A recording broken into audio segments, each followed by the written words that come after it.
حضرت نے یہ کہ صرف مولوی اور صرف علماء سب کو لے کر چلنا ہے، تعلیم یافتہ طبقہ ہو، علماء کا طبقہ ہو، سب کو ملنا ہے، دوسروں کو ملنا ہے۔ یہ سبق تو آپ لے کر آئے تھے ساتھ مالٹا سے، اس سبق کو لے کر چلے اور پھر تحریکات شروع ہوئیں۔ اللہ نے بلا لیا نومبر 1920 کے اندر، تقریباً 70 سال کی عمر کر کے آپ چلے گئے، لیکن مشن برقرار رہا۔ اس مشن کو باقی رکھنے کے لیے آپ کے شاگرد رشید جو جیل کے اندر بھی ساتھ رہے، مالٹا کے اندر، شیخ الاسلام حضرت مولانا سید حسین احمد مدنی رضی اللہ مرقدہ نے سرخیر جماعت کے طور پر اس کو مشن کو اپنے سر لیا، اور آپ جانتے ہیں کہ وہ تحریک کامیابی سے ہمکنار ہوئی۔ 1947 کے اندر ملک آزاد ہوا۔ اور کیسے آزاد ہوا، کس طریقے پر؟ ایک دم آسان ہے، دوسروں کو ساتھ جوڑا، دوسروں کو ہمنوا بنایا۔ حضرت نے توجہ دلائی ہے، جو آخری خطبہ دیا ہے جامع ملیہ اسلامیہ کے سلسلے میں، اس سے پہلے 1920 میں جمعیت علماء کا دوسرا اجلاس ہوا ہے، 1919 میں جمعیت علماء قائم ہو چکی ہے، دوسرے اجلاس کی صدارت حضرت نے فرمائی ہے، لیکن علارت کمزوری کی وجہ سے خود نہیں پڑھ سکے۔ حضرت مولانا شبیر صاحب عثمانی رحمۃ اللہ علیہ نے اس کو پڑھا۔ اس کے جملے میں آپ کو یاد دلاتا ہوں، ہمیں تقریریں کر کے صرف اپنی بات نہیں کہہ پہنچانی ہے آپ تک، ہمیں ان کی بات پہنچانی ہے، ان کے الفاظ میں پہنچانی ہے۔ ہم سے کہاں چوک ہوئی ہے، ہم سے کہاں غلطی ہوئی ہے۔ آج یہ حالات ملک کا آزاد ہوئے 63 سال ہو رہے ہیں، آج یہ حالات کیوں ہیں امت مسلمہ کے لیے، کیوں ہیں ملک کے لیے، کیا کمی رہ گئی؟ اس کو ہمیں دیکھنا پڑے گا۔ میں جملے آپ کو سناتا ہوں۔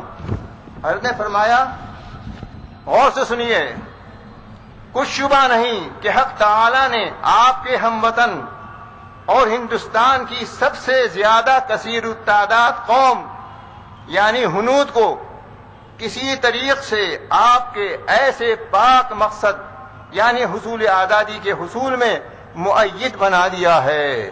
یہ ہے وہ حالات کہ پورے ملک کے اندر مسلمانوں کے علاوہ بھی سب کے سب اس مسئلے کے اندر متفق ہو گئے۔ یہ اللہ تعالیٰ کی نعمت، اللہ تعالیٰ کا فضل تھا، فرما رہے ہیں۔ اور میں ان دونوں قوموں کے اتحاد و اتفاق کو بہت ہی مفید اور منتج سمجھتا ہوں۔ ان اقوام کی باہمی مصالحت، غور فرمائیے، ان اقوام کی باہمی مصالحت اور آشتی کو اگر پائیدار اور خوشگوار دیکھنا چاہتے ہیں، یہ جو مصالحت ہوئی تھی آزادی کے سلسلے میں، حضرت کے زمانے میں آزادی کہاں ہوئی ہے؟ بہت پہلے ہوئی ہے، لیکن داغ پڑ چکی تھی۔ فرماتے ہیں کہ اگر اس کو باقی خوشگوار دیکھنا چاہتے ہیں تو کیا کرنا ہوگا؟ فرماتے ہیں تو اس کی حدود کو خوب اچھی طرح ذہن نشین کر لیجئے، اور وہ حدود یہی ہیں، فرماتے ہیں کہ وہ حدود یہی ہیں کہ خدا کی باندھی ہوئی حدود میں کوئی رکھنا نہ پڑے، خدا کی باندھی ہوئی حدود میں کوئی رکھنا نہ پڑے، جس کی صورت وجود اس کے کچھ نہیں کہ اس سلو آشتی سے فریقین کے مذہبی امور میں سے کسی ادنا امر کو بھی ہاتھ نہ لگایا جائے، اور نہ دنیاوی معاملات میں بھی ہرگز کوئی ایسا طریقہ اختیار کیا جائے جس سے کسی فریق کی ایذا رسانی اور دل آزاری متصور ہو۔ آپ غور فرمائیں، آج پوری کانفرنس کا خلاصہ یہی ہے۔ اعلامیہ کی شکل میں جو جملے آئے ہیں، جو دفعات آئی ہیں، یہ جو تقریریں ہمارے مختلف حضرات نے، ملکی اور غیر ملکی حضرات نے فرمائی ہیں، ان سب کا خلاصہ یہی، یہ متن ہے۔ ہم اس ماحول کو باقی رکھنے کے ذمہ دار ہیں۔ اگر ہم نے یہ ماحول باقی نہیں رکھا تو گویا کہ شیخ رحمۃ اللہ علیہ کو ہم خراج عقیدت پیش نہیں کر سکیں۔ افسوس یہ ہے کہ ہمارا یہ ماحول نہیں رہا. میں نے کل بھی گزارش کی تھی اپنے ذمہ دار ملک کے ہر ملک کے ذمہ دار حضرات سے کہ جلسے بھی کر لیں گے، ہم عوام کو بھی سمجھا دیں گے، لیکن ہم اپنا بھی تو محاسبہ کریں گے. میں سمجھتا ہوں کہ آزادی اتنی مشکل سے ان اقوام کو شریک کر کے حاصل کی گئی، تو ہم لوگوں نے اس آزادی کو نعمت سمجھا کہ نہیں سمجھا؟ ایک میرا سوال ہے. ہم نے اس ملک کی آزادی کو نعمت سمجھا کہ نہیں سمجھا؟ ہم نے اسے استفادہ کیا کہ نہیں کیا؟ استفادہ کیسے ہوگا؟ استفادہ ایسے ہوگا کہ جس طریقے پر اس نعمت کا حصول ہوا تھا اس طریقے کو باقی رکھا جائے، لوگوں کو بتایا جائے، سمجھایا جائے، مدارس میں، گھروں میں، مسجدوں میں، سب جگہ اس صورتحال کو سمجھایا جائے اور لوگوں کو اس پر لانے کی کوشش کی جائے. میں نہیں سمجھتا کہ ہم نے اس معاملے کے اندر کوئی خاص اقدامات کیے ہیں. میں تنہا اس سال کی بات 2 سال کی بات نہیں کہہ رہا ہوں، آزادی کے بعد سے لے کر اب تک کی بات کہہ رہا ہوں. ہم نے کبھی آزادی کا جشن منانے کے لیے الگ سے اپنے مدرسوں میں، اسکولوں میں، جو سرکاری اسکول ہیں وہ تو الگ جو کچھ کر لیتے ہیں، لیکن اپنے طور پر ہم اپنے معماران وطن کی تاریخ سنانے ہوئے بتانے کے لیے ہم اس سلسلے میں آگے نہیں بڑھے، نہیں کیا. اب کرنا ہے اور ان تلافیوں کو، ان نقصانات کی تلافیوں کے لیے ہمیں آگے بڑھنا ہے. حالات مشکل ہیں، پریشان کن ہیں. جتنے پریشان کن آج ہیں اس سے کہیں زیادہ اس وقت تھے جب حضرت شیخ رحمۃ اللہ علیہ تحریک چلا رہے تھے. یہ تو بہت معمولی حالات ہیں، ایک طرح سے حقوق ہیں. ان حالات کے اندر حضرت شیخ رحمۃ اللہ علیہ نے اس وقت میں مسلمانوں کو جو ایک پیغام دیا، جو نصیحتیں فرمائیں، بس وہ یاد رکھنے کی ہیں، میری تقریر یاد کرنے کی چیز نہیں ہے. جامع ملیہ اسلامیہ میں کی تاسیس کے موقع پر جو خطبہ دیا ہے حضرت نے، وہ آخری خطبہ ہے. اس آخری خطبے میں حضرت نے فرمایا، میں خیال کرتا ہوں کہ میری قوم اس وقت فصاحت و بلاغت کی بھوکی نہیں ہے، اور نہ اس قسم کی عارضی مسرتوں سے اس کے درد کا اصلی درما ہو سکتا ہے. اس لیے ضرورت ہے ایک قائم و دائم جوش کی، نہایت صابرانہ ثبات قدمی کی، دلیرانہ مگر عاقلانہ طریق عمل کی، اپنے نفس پر قابو پانے کی غرض سے ایک پختہ کار، بلند خیال اور ذی ہوش محمدی بننے کی. یہ حضرت کے جملے ہیں، مگر جب میں نے جملوں کو پڑھا تو مجھے قرآن کریم کی آیت کریمہ یاد آ گئی. قرآن کریم نے فرمایا، وَإِنْ عَاقَبْتُمْ فَعَاقِبُوا بِمِثْلِ مَا عُوقِبْتُمْ بِهِ وَلَئِنْ صَبَرْتُمْ لَهُوَ خَيْرٌ لِلصَّابِرِينَ. اختیار دیا، اجازت دے دی کہ اگر تمہارے ساتھ کسی نے ظلم کیا تو تم اس کا بدلہ لے سکتے ہو. اجازت ہے. کوئی دانت توڑے تم دانت توڑو، تمہاری آنکھ پھوڑے تم آنکھ پھوڑ دو. ان السن بالسن والانف بالانف والاذن بالاذن والجروح قصاص. اجازت دی لیکن ترغیب نہیں دی. اور فرمائیے، اجازت دی ہے، ترغیب نہیں دی ہے. اگر تم بدلہ لینا چاہو تو بہت احتیاط سے بدلہ لینا، بہت احتیاط سے. وَإِنْ عَاقَبْتُمْ فَعَاقِبُوا بِمِثْلِ مَا عُوقِبْتُمْ بِهِ. جتنی تکلیف اس نے پہنچائی ہے اس سے ایک ذرہ برابر اضافہ نہیں ہونا چاہیے. بدلے کی اجازت دی گئی.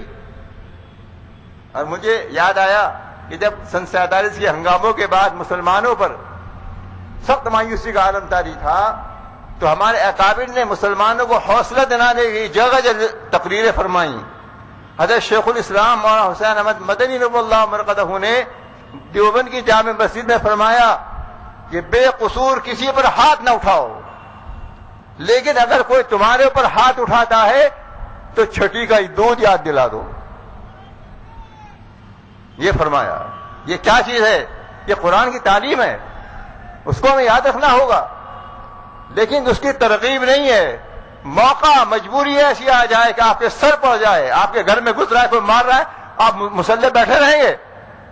کیوں بھائی؟ کچھ تو کریں گے. آپ کا بھائی مارے گا تو بھی آپ بیٹھے نہیں رہیں گے؟ یہ کیسے ممکن ہے؟ جذبات کے خلاف ہے، انسانی فطرت کے خلاف.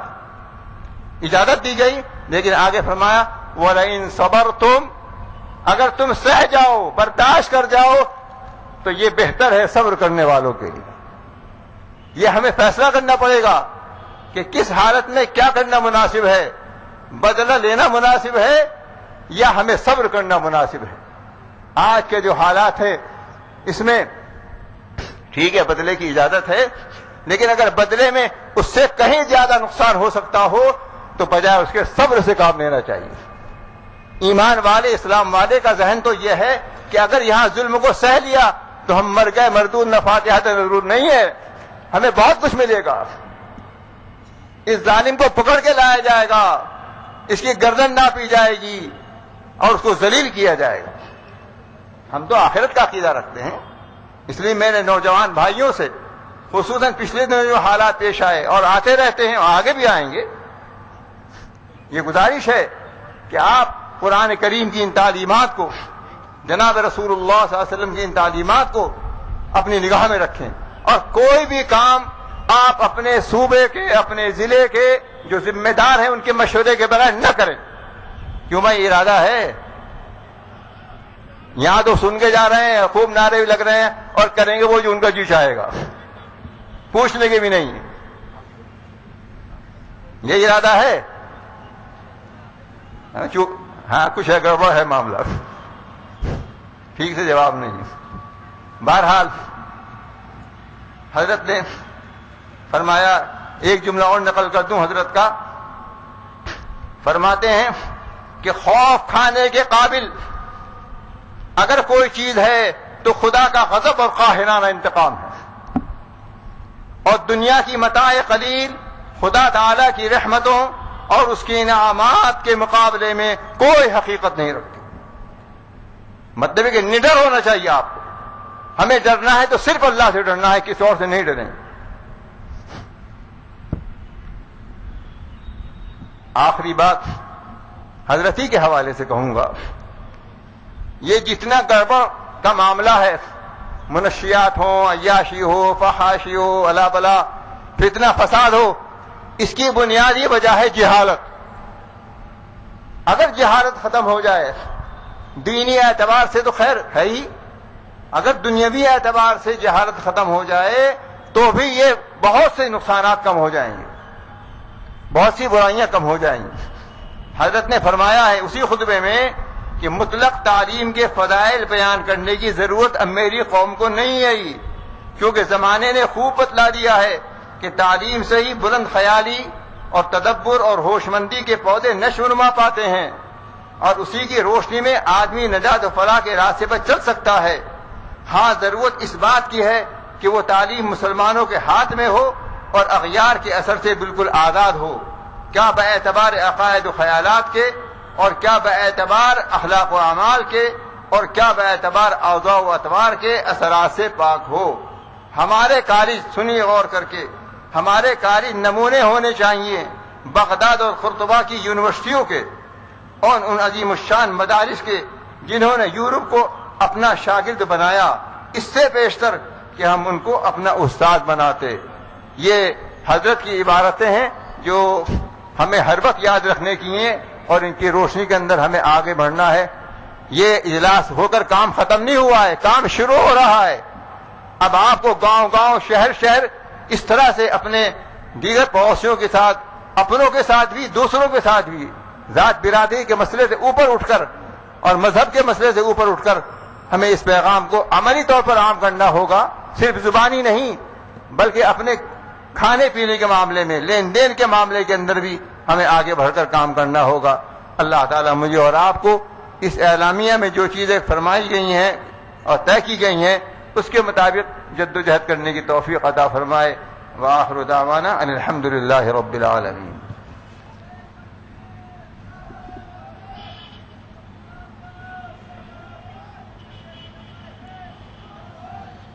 ظلم کو برداشت کرنا، ظلم کو، میں نے ایک بزرگ کا قول کہیں پڑھا، انہوں نے کہا ظلم کا مقابلہ کرنا ذمہ داری ہے اور ظلم کا جواب دینے کی اجازت ہے، لیکن ظلم کو برداشت کر لینا یہ بزدلی نہیں ہے بلکہ یہ بھی بہادری ہے۔ میں ظلم کے بارے میں اور بھی کچھ کہوں گا، لیکن اس سے پہلے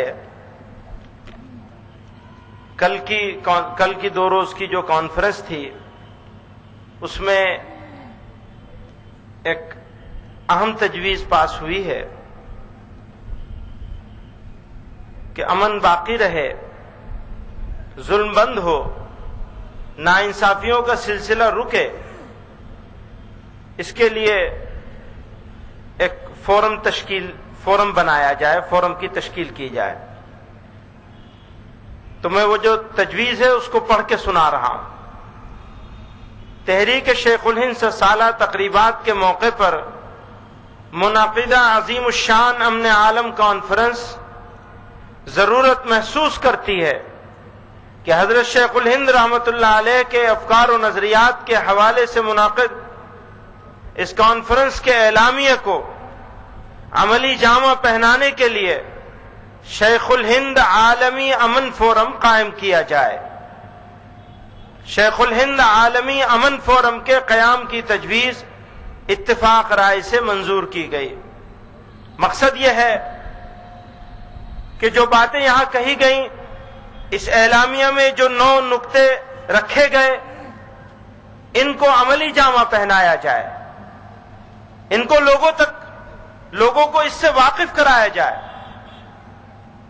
اس کے لیے تیار کیا جائے کہ وہ ظلم کا مقابلہ کریں گے، امن کے لیے قربانی دیں گے، انصاف کے لیے جدوجہد کریں گے، ظالموں کا ہاتھ روکنے کی کوشش کریں گے، مظلوموں کا ساتھ دیں گے۔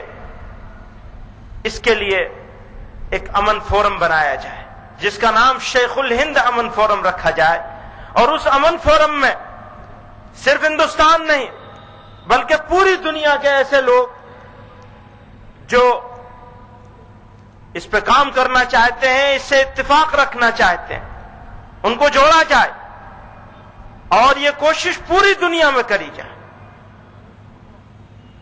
تو ہم نے یہ تجویز اس آپ کے سامنے پیش کری ہے۔ اب اس تجویز کے بعد میں دعوت دوں گا حضرت مولانا طلحہ صاحب فتح پوری کو کہ وہ تشریف لائیں اور بہت ہی مختصر وقت میں اپنی بات پیش فرمائیں۔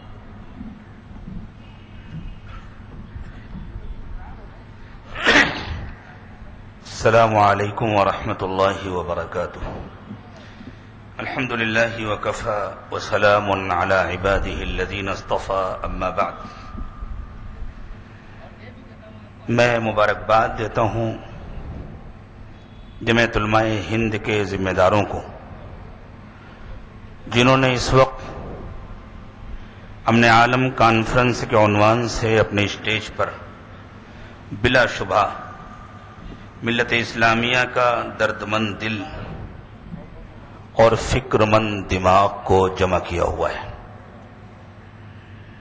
میں تمام اکابر کا نام بنام ان کا نام لے کر ان کی خدمت میں اپنی معروضات اگر پیش کرنا چاہوں گا تو سارا وقت گزر جائے گا اور شاید ان حضرات کے ناموں کی فہرست پھر بھی باقی رہ جائے گی۔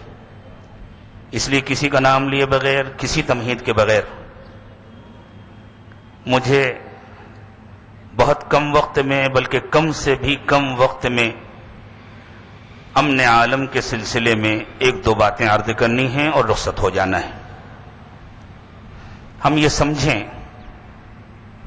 کہ امن کسے کہتے ہیں۔ امن اس کو کہتے ہیں کہ انسان کے لیے خطرات باقی نہ رہ جائیں، جان کے لیے خطرات، مال کے لیے خطرات، عزت اور آبرو کے لیے خطرات، کسی قسم کا کوئی خطرہ باقی نہ رہے۔ اللہ تعالیٰ نے انبیاء کرام علیہم السلام کو بھیج کر دنیا کے انسانوں کو یہ بتلایا ہے کہ انسانوں، تمہاری زندگی اتنی چھوٹی نہیں ہے جتنی تم کو نظر آتی ہے۔ تم سمجھتے ہو کہ ماں کے پیٹ سے پیدا ہوئے، قبر کے پیٹ میں گئے، زندگی ختم ہو گئی۔ یہ زندگی کا ایک دور ہے اور بہت چھوٹا دور ہے۔ زندگی کا ایک بہت بڑا دور اور بہت اہم دور، کبھی نہ ختم ہونے والا دور وہ ہے جو قبر میں داخل ہونے کے بعد شروع ہوتا ہے۔ اور امن کا مطلب یہ ہے کہ اس زندگی کے خطرات بھی ختم ہو جائیں، اس زندگی کے خطرات بھی ختم ہو جائیں۔ اسلام اصل میں انسانوں کو اس مکمل امن کی فراہمی کے لیے آیا ہے کہ انسانوں کے لیے نہ دنیا کی اس چھوٹی سی زندگی میں کسی قسم کا کوئی خطرہ رہے، نہ اس بڑی اور ہمیشہ باقی رہنے والی زندگی میں ان کے لیے کوئی خطرہ ہو۔ دنیا بھر کے ظالم، جن کی تعداد بہت مختصر ہے، جو بہت محدود طبقہ ہے، انگلیوں پر گنے جانے کے قابل ہے، وہ ساری دنیا کی مظلوم اور مجبور اکثریت کو دنیا کے اس جہنم کی طرف بار بار کیوں ڈھکیلتے ہیں؟ جی بس میں اپنی بات ختم ہی کر رہا ہوں۔ وہ بار بار کبھی لالچ دے کر، کبھی ڈرا کر، کبھی دھمکا کر جنگ کی طرف، نفرت کی طرف، بھکمری اور خانہ جنگی کی طرف، بیماریوں کی طرف، اور اس طرح دنیا کے جہنم کی طرف ڈھکیل ڈھکیل کر اس لیے لے جاتے ہیں تاکہ یہ انسان اپنے مسائل میں اتنے الجھے رہیں کہ یہ آخرت کی جہنم سے بچنے کے لیے کبھی سوچ ہی نہ سکیں۔ اللہ ہم سب کو مکمل امن عطا فرمائے اور ساری دنیا کے لیے اس کو فراہم کرنے کی توفیق عطا فرمائے۔ وآخر دعوانا ان الحمدللہ رب العالمین۔ حضرت مولانا انیس آزاد بلگرامی صاحب تشریف لائیں اور مختصر وقت میں۔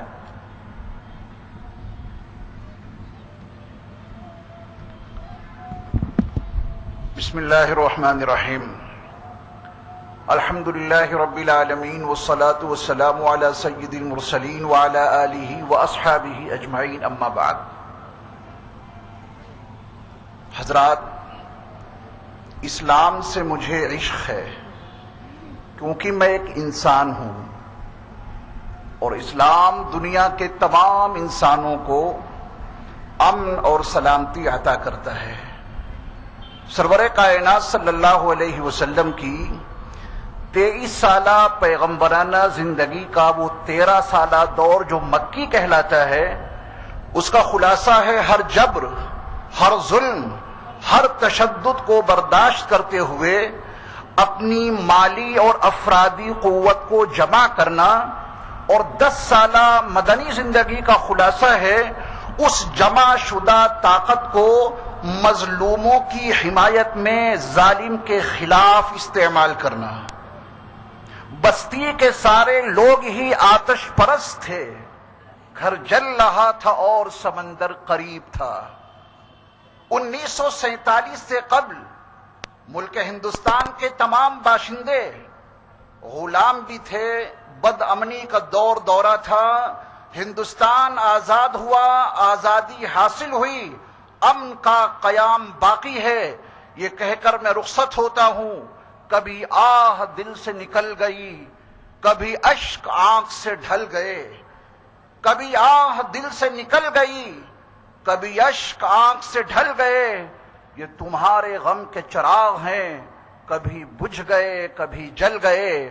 وآخر دعوانا ان الحمدللہ رب العالمین۔ حضرت مولانا فرید الدین مسعود صاحب سے درخواست ہے کہ تشریف لائیں، کچھ مختصر سے وقت میں، لیکن بس۔ ہاں، یہ بنگلہ دیش سے آئے ہوئے مہمان ہیں۔